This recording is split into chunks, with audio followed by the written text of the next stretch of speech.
Hey, this is Tripp Bodenheimer. I am the host of The Shadows podcast. And if you really want to learn how to level up your life, you should be listening to this Time to Shine Today podcast with my great friend, Scott Ferguson. Time to Shine Today podcast, Varsity Squad. This is Scott Ferguson. We're at episode 263 with my guy, Tripp Bodenheimer. Big Tar Heel fan there in North Carolina, but he's serving our awesome sauce United States military right now, and he's actually an instructor for instructors. So the people that are out there leveling up our military, he's actually instructing them, and they could not, and I cannot emphasize enough, cannot find someone better. Bodie has been through hell and back, which you will see in this show. Just basically breakout notebooks, because the knowledge nuggets that he's dropping, I think I put 5 or 6 of them in the show notes. They really just blew my mind, and actually, I used a couple of them to level me up since our interview. So sit back, relax, because here comes the host of the Shadows podcast, my good friend, Tripp Bodenheimer. Let's level up. Time to Shine Today podcast, Varsity Squad. This is Scott Ferguson, and I have been waiting a minute because of scheduling conflicts, mostly on my part, to bring on my boy Bodie, Tripp Bodenheimer. I was blessed, extremely blessed, to be on the Shadows podcast, and I will put that in the show notes, episode 46. But don't go there yet, because I want you to hear the stories that Tripp's going to tell to help you really, really level up and just start crushing. And Bodie, he's originally from North Carolina. Unfortunately, he lost his father from a heart attack in 1993. He was 11 years old at the time. And a few years later, another big kick to the gut is his sister was murdered at the age of 14. His positive outlook, he struggled to have one. He fell into a depression, which you can't blame him at all. He joined the Air Force in 2009, and now he's an instructor of the instructors. And it's funny, he kind of told me a story off air that he was only supposed to be there for a year, where he's at station right now. And I'm thinking underneath my breath, I'm like, those people love what you're doing, dude. They actually fudge the numbers to keep you there longer. So he's going to be where he's at for another couple of years. And I think the Air Force is lucky to have him. You know, he's learned to block out the negative influences and start building a strong inner balance and alignment. So again, he has the Shadows podcast, and I want you to check that out after our interview. So Bodie, please come on, introduce yourself to Time to Shine Today podcast, Varsity Squad. But first, what's your favorite color and why? Oh, favorite color is easy. Carolina blue, very specific. And why? Because, I mean, it's peaceful. When you're sitting back on a beach, looking out at the sky, looking at that blue water, just puts you in a peaceful mindset. And also, it's favorite color of my favorite college team, the North Carolina Tar Heels. It's to make you stomp on some Blue Devils then, right? Exactly. Can't do dark blue. It's got to be Carolina blue specific. If you talk about that Carolina rivalry, I'm all Carolina. I mean, I love Krzyzewski as a person. I've met him a couple times, but it's like I can't stand those teams. I actually like Coach K, and that's I know that people run me out of town for saying that, but I actually like him. He's got a really good book that I've read. Oh yeah, so I like absolutely. Him. Yeah. You know, and also, you know, I'm from Michigan. You know, so we have the University of Michigan, which I can't stand. I'm a Sparty. You know, Michigan State guy. So it's kind of the same thing with the Duke. It's kind of like an Ivy League school in a sense, you know, education wise and stuff. In the South. Yeah, in the South. And it's nice when they get stomped on. So I can't stand seeing them being good in football either. But anyways, enough about the slamming on Duke. Let's get to your origins, my man. Kind of dig in. You had kind of a bleak past, a path that not many people have walked. And maybe kind of start there and how you leveled up to right now helping others, you know, get their voice across. Yeah, no, first of all, I appreciate you having me on here. I really do. I'm a fan of your show, so I appreciate this opportunity. Yeah, I was, just as you mentioned, 11 years old, living in, we moved from North Carolina to South Carolina. We were living in Mount Pleasant, and my father was pretty successful. He was a lawyer, and I thought, you know, I was spoiled as a kid. I was like, this life is nice. And then blink of an eye, heard a loud crash downstairs, ran down, and my father had a heart attack. And now that moment right then, everything in my life changed. And he was in the hospital until July 9th, 1993. And then he passed away. And my life got turned upside down because we went from living in this really nice house right on the waterway to I'm learning how to pay bills with my mom inside of a little apartment. And it was really tough. I was having to learn how to budget at 11 years old and do bills and trying to be the man of the house. And then we moved back to North Carolina to be closer to family and friends. And, unfortunately, just as you mentioned, August 23rd, 1998, my sister was murdered at 14 and I was 16. So for a 16-year-old, that was a lot.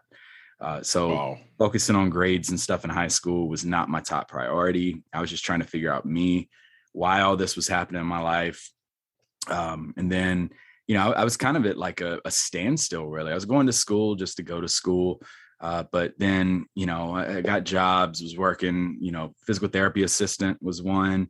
But then I just didn't find my purpose. You chase your passion, but passion can be dangerous because you're really following your heart. But I was like, what is my purpose in life? And it's not always right in front of you. Sometimes you have to find it. It's hidden out there. And for me, I decided to raise my right hand and join the Air Force. My grandfather was in the Army. My dad was in the Navy. And I was like, well, why don't I continue this legacy? I'm going to join the Air Force, and kind of looked at it like a 4 and out, and was going to, open some more doors for me. But I decided to join. Best decision I ever made. And I had a mentor who told me, hey, I know you're thinking about getting out. I know, I was that guy looking to go 1 year and go pro. And he's like, he said, don't judge the military on just your first base. Like, get your feet wet, give it some time. And then I got asked to go to Germany, and that was a life changer. 6 years in Germany. I got asked to be an airman leadership school instructor when I was there. And the rest is history. It's kind of brought me to where I'm at now, which is teaching the instructor course in Alabama. You love it. And how long have you been in then, bud? I've been in 12 years right now, going on 13. Gotcha. So you are kind of a career man. And I am. I told myself when I hit 10, that's it. Yeah. I was going to say, lack of a better term, be stupid not to, with what you get afterwards. You know what I'm saying? So no, that's awesome. People need people like you. So you mentioned something about purpose. You kind of align, like, passion can be dangerous. You mentioned something about purpose. Do you think your why is found a lot in your purpose? Absolutely. Okay. And I love the Simon Sinek start with why. Yeah. I love that. Oftentimes we tell people like what we do or how we do it, but we never start off a conversation with that why. And my why right now is, I'm developing, people to go out there and help mold other people and help grow other people. And kind of what you said on my podcast, they're going to plant that seed, but they're not necessarily going to sit under the shade. Right.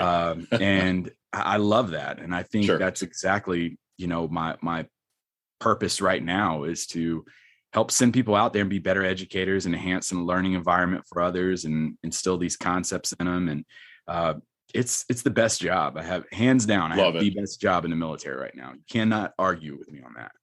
No, that's awesome. I mean, you brought up about the Simon Sinek. I love the guy, right? But, military is so militant for a sense. You have to be somewhere, no questions asked. I did my 7 years, so I get it. And Simon said you can either influence people by manipulation or inspiration. Do you find yourself inspiring your squad as you're bringing them through the instructor school more than, lack of a better term, manipulation? It's not, because there's so much structure to it. You find yourself leaving the structure a little bit to inspire them. Yeah, we've broken away from like that adaptive, like be an instructor, and we are more be yourself. I tell students, I'm like, you suck at playing the role of an instructor.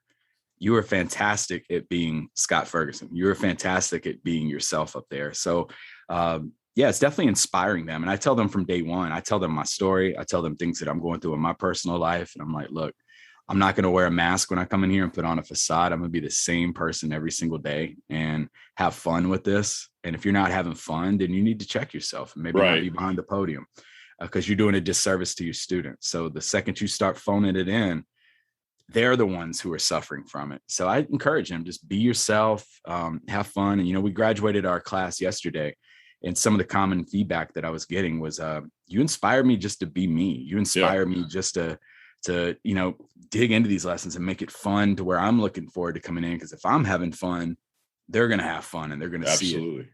So do you find yourself the same Bodie in being an instructor as you are at the commissary if they run into you? 100%. Okay. Very cool. 100%. That relatability. Cool. Like I can't, I actually you feel me when I'm talking about in the military. Oh yeah. Right? Yeah. No, yeah. I actually go in one day and I bring a lesson plan with me and I read it verbatim from the way it's written. And my answers are robotic, like, absolutely. Yeah, great. Good job. And then I do it for like 10 minutes and they're checking their pulse and they're falling asleep. And they're always kind of looking around like, what in the world? And then I stop and I'm like, oh, I can't do this anymore. I was playing the role of an instructor right there. How much fun was that? And I'm like, do you want me to go back to being Bodie again? All right, let's go back. Let's do this. I love it. Yeah. So then when you're bringing these instructors in, obviously they've had to qualify to become one. Yeah. What is there any secret sauce that you use while you're instructing or even in one-on-one situation with them to help them level up, to help them find that blind spot? For that, we've incorporated a lot of self-reflection stuff into the actual curriculum. We do 2 lessons that I've been certified on. They're actually sponsors of my podcast, Giant Worldwide. We do a 5 voices, which helps you discover your leadership voice. It really helps you blind spot wise because it shows you how you come off to other people in a conversation. Yeah. Like how you sound when you walk away. We do 5 gears, which is like a how to be present, which I think us as a society, we struggle with so much. Yeah. We teach you how to be present with those around you and how to handle your time management. We have a art of communication lesson, which kind of goes into the allegory of the cave. Emotional intelligence. I think emotional intelligence is huge. And Noble Gibbons, the EQ gangster himself, he mentioned something the other night. He was talking to the students. He said, we drive our vehicles, and I kind of paraphrase this into like my own way of doing it too. We drive our car, we see that it needs air, tire in your tires, light comes on, the check engine light's on. And we're like, yeah, I know I got some stuff going on with me, but we're afraid to look under our own hood. But we're quick to tell people what's wrong with their car. Yeah. And I think that's true. And we get people to dig deep. We get them to be vulnerable. We get them to open up. And if you're not giving everything you got in a classroom, how's a flight going to relate to you? They want someone they can relate to as opposed to someone who's superior to them. Absolutely. And I think that goes with any job. If you find yourself saying, call me boss, as opposed to call me teammate. Right. I just think that's where we're at right now. Right. I think that's just not the way to really connect with people. Absolutely. You have to have that personal connection, allow them to be authentic and to communicate. So is there any good question then that you wish that instructors would ask you that never do? It's kind of a simple one, honestly. It's kind of, balance in personal life with being an instructor. It's something that we kind of hint at, and we're like, yes, it's going to be a struggle. You're going home for the first 6 months and you're like deployed in place because you're having to learn all these lessons, and then you're having to build that lesson around your personality as opposed to just regurgitating the info. So it's a struggle with family. Sure. I noticed the first couple of classes I taught, they weren't really asking about that, but then they were struggling with it when they were getting back to their schools. So definitely that personal professional balance. How do we manage it? Because it's tough. Love it. Yeah, it absolutely. There's that harmony that's gotta take place between the classroom or the field and home. So, Bodie, I'm seeing a lot of strengths of yours as being a great communicator, very authentic, approachable. To what extent do you appreciate your strengths, man? I got to get better at it. Okay. Like, I'll be real with that. I got to get better at it. People tell me all the time when I get feedback and stuff, they're like, oh my gosh, I couldn't have imagined being in another class, or I really want to be like you as an instructor. And I hear it and I take it for a grain of salt. I'm like, okay, that's the, canned feedback they're supposed to give me. But when I look at like from like a macro level of everything I've been through, I really, can sit back at times and appreciate it and say, wow, most people would have gone through all this and just kind of tapped out or used it as, and rightfully so, use it as an excuse. It's like, hey, my life sucks. But there's a quote that I read the other day in I'm Your Huckleberry, Val Kilmer book. Really good. The universe's rejection is the universe's protection. Things happen all the time for a reason. You're put where you are for a reason. You may not necessarily see it at the moment, but you are where you are and to serve that purpose. And so when I really sit back, I'm like, everything happened in my life the way it should have. I am who I am. We're based off of our experiences. And honestly, I couldn't imagine who I would be. I'm almost afraid to see who I would be, if I hadn't been through everything I had been. I appreciate that. So everybody has limitations. Can you maybe point one out to us, and how do you appreciate the limitations that you have?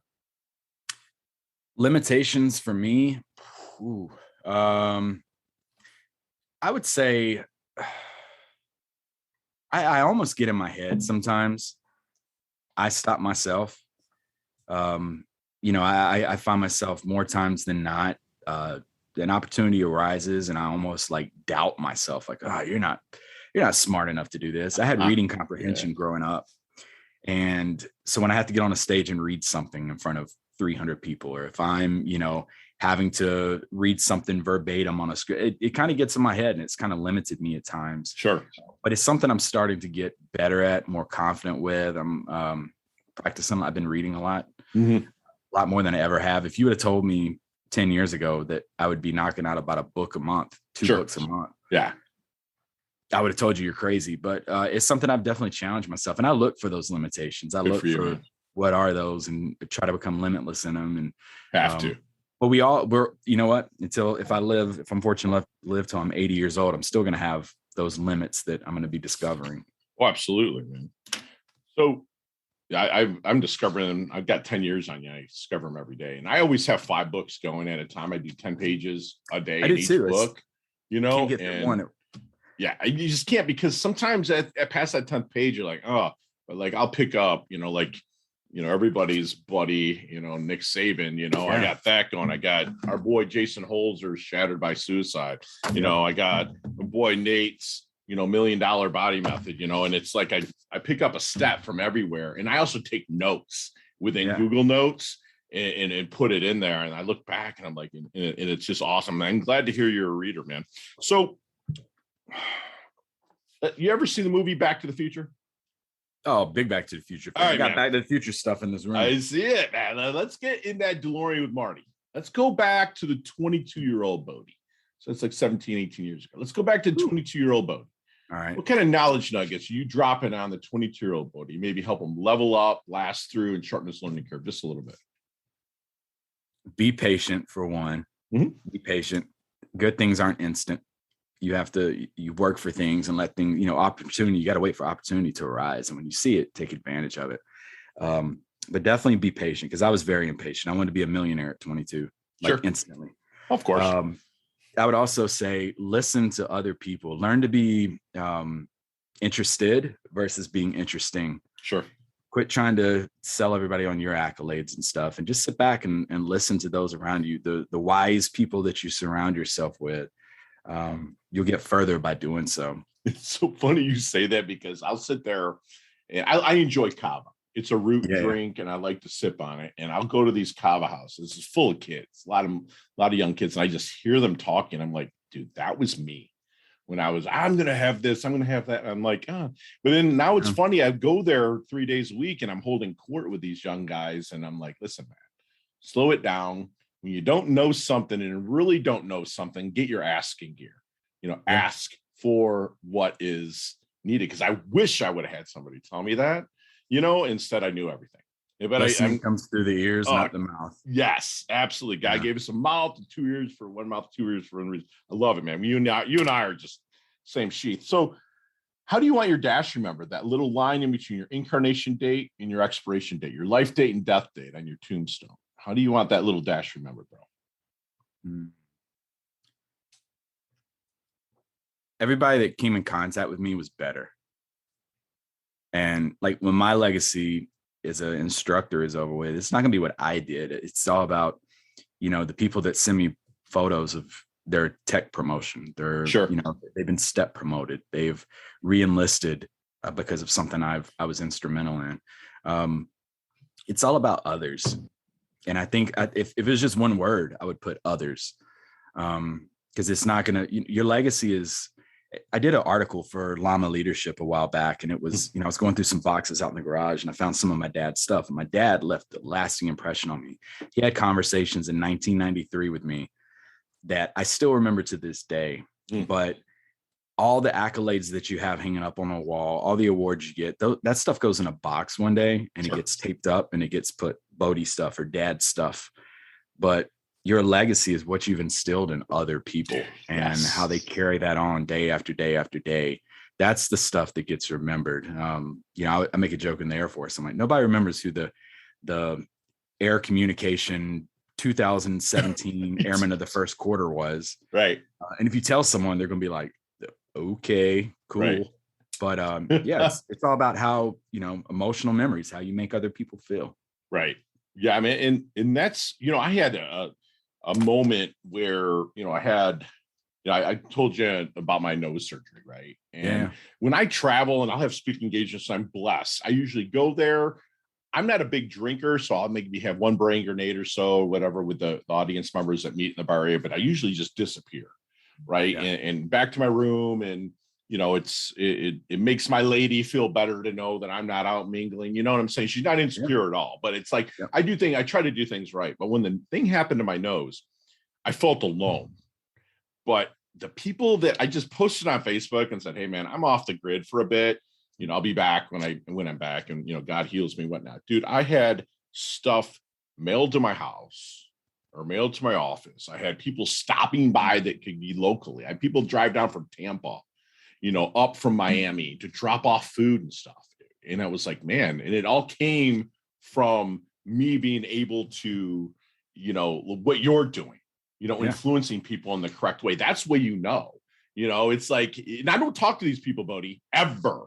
Mm-hmm. You know what I'm saying? They might see something on social from me every once in a while or something, but I don't ever talk to them. That's the way, and that's how you're absolutely, when you're in that DeLorean with Doc Brown going 5-15 years in the future where they don't need no roads, you're going to see, you're already seeing it now. And that's awesome. So, Bodie, let me ask you this, man. What do you think people misunderstand about you the most? Oh, that's easy. Because I've heard this throughout my career, that I try too hard, or you get the whole brown noser thing, especially when it gets competitive in the military and you're fighting for a promotion statement. Right. And a lot of people see, and I could totally get it, because if I'm standing on the outside, like Ebenezer Scrooge, like looking in at my life or something, I'd be like, this guy's trying too hard. He's doing this, that, and the other. But I genuinely care about people. And like, I really care, leadership is good, but it's not until someone understands you truly care about them. That's from Dean Smith. But that's what it is. I truly care about others. And I think a lot of times people, especially coworkers, can kind of misconstrue that as just trying too hard. Right. Okay. You're coming from a good place. Coming from a very good place. Yeah. What keeps you up at night? What keeps me up at night? That's a really good question. Other than headaches. Yes. Yeah. No, I think what keeps me up at night is, I used to worry about the unknown. I used to worry about, what does tomorrow hold? I used to have anxiety. And I learned to kind of conquer that, to kind of beat my anxiety. It took a lot of soul searching, kind of what you brought up earlier, a lot of that self-reflection, self-assessment, looking under the hood. Right. And honestly, I can say right now, nothing really keeps me up at night. That's awesome. That's great. Because I feel like 5 years ago, I would have given you a laundry list. Right. But I can't encourage people enough, level up your life, sit there and do some focus on you, figure out how you tick. Because I can guarantee you start going down that hole, you're going to find some things. But when you discover them, when you admit it, and you can start fixing those, you start getting some good sleep. Yeah, you do. And that, dude, I went back to something I was tactically taught in the military about breathing, box breathing or tactical it's breathing. Awesome. And it's like, dude, I started doing that again like 4 years ago. And I kind of bounced back and forth between some tactical breathing I learned in the military to, a little bit of Wim Hof, add a little bit of him in there, or, Mark Divine. And that just changed everything, man. Now I'll have my nights, but generally, dude, I'm out. Like I hit the bed and I'm out. And my biggest challenge is getting into bed because I feel like I want to serve. And I'm like, dude, you got to shut it down. And speaking of that, because it comes to health about getting the rest, like, do you find yourself, because you lost your dad, I mean, you're going to be rolling up on another 10, 12 years on your dad's age, 13 years or what now? Actually, whatever. About 4. Okay, 4 years of your dad's age. Okay. Like in squad, if you're looking at, not only is a handsome dude, but he's pretty well put together. If you look at his social, he's pretty well put together. Do you find yourself taking care of yourself due to the fact your dad passed?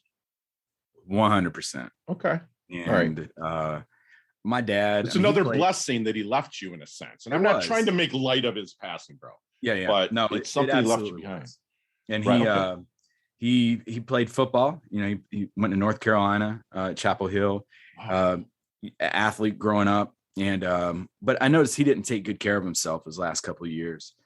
He was a lawyer, a very stressful job, but now, and I think it's kind of subconscious, but whenever I hit, gosh, I don't know, 18, 19, got a little YMCA membership, went in there, started pumping some iron on the Nautilus machines, and you know, here I am now. I got a beautiful Body by Bodie garage gym. Hey, baby. I actually went for a run this morning before I came on here, and I'm definitely, because now I have my daughters and my wife that, you know, it's not about me, it's about them. And I don't ever want to put my girls through that pain of, you know, just not taking care of myself. So that's definitely for you, man. The physical domain is something that I can definitely work on. And it just takes a little bit of effort. And I have those days where I'm like, I do not feel like it today. But you push through and you get it done and you feel better about yourself. And hopefully I can hang around a little bit longer for them. That's it.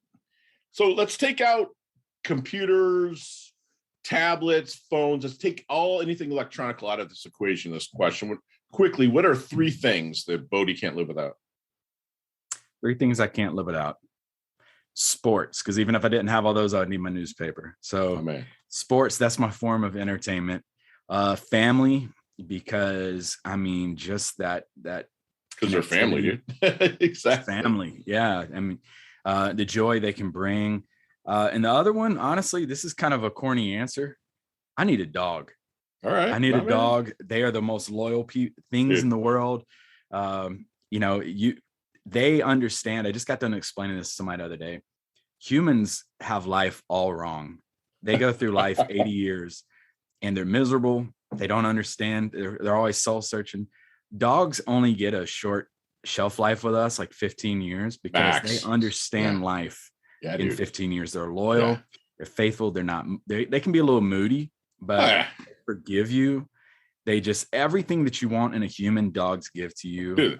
So I gotta, and they're therapeutic. It's proven they're therapeutic to petting a dog's head can erase a lot of stuff. That's real thing. Crazy you said that, dude. I mean, I literally have my pit bull laying on my feet, bro, while I'm doing this, and it's a rescue. Mine are roaming around here somewhere. I love it. I love it. Be quiet. I'm recording. Hey, time to shine today. Podcast versus Squad. We are back, and I got my boy Tripp Bodenheimer, or my friends call him Bodie. And Bodie, we have our leveling up lightning round. It's 6, 7, 8 questions. You and I could easily talk an hour in each one of them, but you have 5 seconds with zero, and I mean 0 explanations. You ready to rock? Let's do it. I put people through this on mine. Let's see how this goes. Do it. What's the best leveling up advice you've ever received? Be yourself. Yes. Share one of your personal habits that contributes to your success. Working out. Love it. You see me walking down the street. Fergie looks like he's in his doldrums. You're a reader, man. What book do you handed me? Buddha and the Badass. Dude, I swear to you right now, I pull up my notes out of Buddha and the Badass for that Simon Sinek. Anyways, dude, we'll get that in a minute. What's your most commonly used emoji when you text? Thumbs up. I'm simple. Love it. If you could be one age physically, and don't lie here, physically for the rest of your life, keep the wisdom you garnered and keep gaining knowledge and wisdom, what age physically would you stay for the rest of your life? Right now, 39, best shape of my life. Yeah, as long as there's a 3 on the front, I'm good with you saying that. What was your New Year's resolution? I actually don't have those. Good for you. Chess or checkers? Chess. Favorite charity and organization you like to give your time or money to? To V Foundation, v.org, or Love American Red Cross, redcross.org. Good for you, man. And this is the last question, and you can elaborate just a little bit on this, but What's the best decade of music? 60s, 70s, 80s, or 90s? Oh, 80s. Big hair, no I grew care. up, my dad listening to Genesis. Okay. Absolutely, brother. Yeah, I love 80s music. Love it. Love it. So, Bodie, how can we find you, bro? Simple. You can find me theshadowspodcast.com. Got everything from The Shadows Podcast. We have our newest show, Rise from the Shadows, which are little 20-minute, almost like TED Talk versions. Nice. People overcoming obstacles in their life. And we've got an off the air monthly YouTube exclusive where we've been connecting like a puzzle piece of topics. We'll talk about something based off that conversation. We'll add another piece the following month. And I'm also on LinkedIn. I believe I'm Edward Bodenheimer on LinkedIn, Instagram. I think it's like 82 Bodie. I'm horrible. 82 Bodie, Bodhi.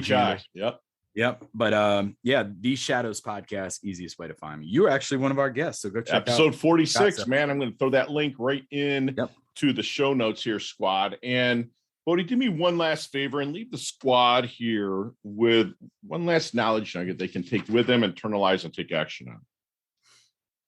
I would say, and it's something I've used so many times on my podcast and stuff, get comfortable being uncomfortable. Love it. If you feel like you were just stagnant, you see opportunities and you're a little trepidatious at taking advantage of it, take it, do it, get comfortable or get uncomfortable. Trust me, you will grow so much from it. Get comfortable being uncomfortable. I love it. I love it. And squad, we just had an awesome conversation and kind of like a side note masterclass. My good buddy Bodie here, he'll tell you that passion can be dangerous. Find your purpose and what you want in there. Your why is found in there, and get after that purpose. Get after your why. Bodie's someone that strives to inspire, but at the same time, he wants you to be authentic and be yourself. He'll tell you that self-reflection is the key to communication, and when you're looking to blame others, look under your own hood. Okay. Always look under your own hood, see what you can fix about yourself before you try to fix others, and always use the need to improve, maybe your own Kaizen. He reminded us that the universe tells us, rejection is for our protection a lot of times, but he also wants you to get uncomfortable, become comfortable being uncomfortable. Like we like to stay here at Time to Shine today is, stretch that comfort zone. You don't have to step out of the comfort zone so much, but stretch it into the bigger and bigger. And you just become more and more and more. He'll remind you to be patient. The good things are not instant. Learn to be interested and not interesting. What he means is shut your mouth and listen for those key knowledge nuggets that are out there that can help you level up. He's going to he's going to be remembered as someone that everybody he came in contact to, he made better. And this is a guy that, is going to slide across home plate, bumped and bruised, but he's going to score because he's a winner. And Bodie, you level up your health, you level up your wealth, man. You earn your varsity squad letter here at Time to Shine today. I'm so blessed to have you. Can't wait to collaborate with you on a few things in the future, brother. Love your guts. Can't wait to do it. Appreciate you having me. You bet. Bye now. Hey, thanks so much for listening to this episode of Time to Shine Today podcast.